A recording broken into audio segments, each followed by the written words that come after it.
వేసవి కాలంలో చల్ల చల్లగా సపోటా ఐస్ క్రీమ్ ఇంట్లోనే చేసుకుందాం, ఆరోగ్యంగా ఉందాం. కావాల్సిన పదార్థాలు: తక్కువ గింజల తీసిన సపోటా, 1/2 లీటర్ చిక్కగా కాసుకున్న పాలు, ఇలాచీ పౌడర్ కొద్దిగా, యోగట్, గ్రీక్ యోగట్, ఇంట్లోనే చేసుకున్న మీగడ ఫ్రెష్ క్రీమ్, నేతిలో వేయించుకున్న డ్రై ఫ్రూట్స్. ముందుగా మనం ఒక మిక్సీ గిన్నె తీసుకుందాం. ఆ మిక్సీ గిన్నెలో పాలు మన్ని పోసుకుందాం.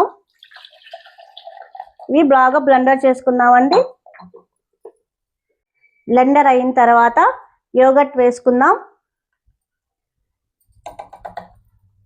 తర్వాత ఫ్రెష్ క్రీమ్ కొద్దిగా వేసుకుందాం. కొంచెం ఇలాచీ పౌడర్ కూడా వేసుకుందాం. కొద్దిగా పించు, కొన్ని సపోటా ముక్కలు కూడా వేసుకుందాం. కొన్ని వేసుకుందాం. దీన్ని మళ్ళీ బ్లెండర్ చేద్దాం. బాగా బ్లెండ్ అయిందండి. దీంట్లో హనీ వేసుకుందాం. నేను షుగర్ ఏమి వేయనండి, హనీ వేస్తాను, బాగా పిల్లలకి ఇష్టమని. అయిపోయిందండి. బౌల్లో వేసుకుందాం. మొత్తాన్ని వేసేసుకుందాం.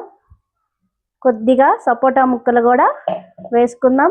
పంట కింద అలా అలా తగులుతుంటే చాలా బాగుంటుందండి.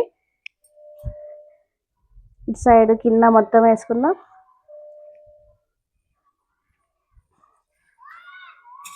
వేసుకున్న తర్వాత కొన్ని డ్రై ఫ్రూట్స్ వేసుకుందామండి పైన.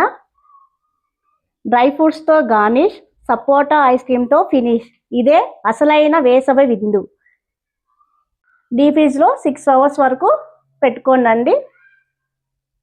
అయిపోయిందండి ఎమ్మీ ఎమ్మీ సపోటా ఐస్ క్రీమ్. ఇంకా బౌల్లోకి సర్వ్ చేసుకుందాం. ఒక్కసారి ఇలా ఇంట్లో చేసుకోండి, పిల్లలు ఎంతో ఎంతో ఇష్టంగా తింటారు.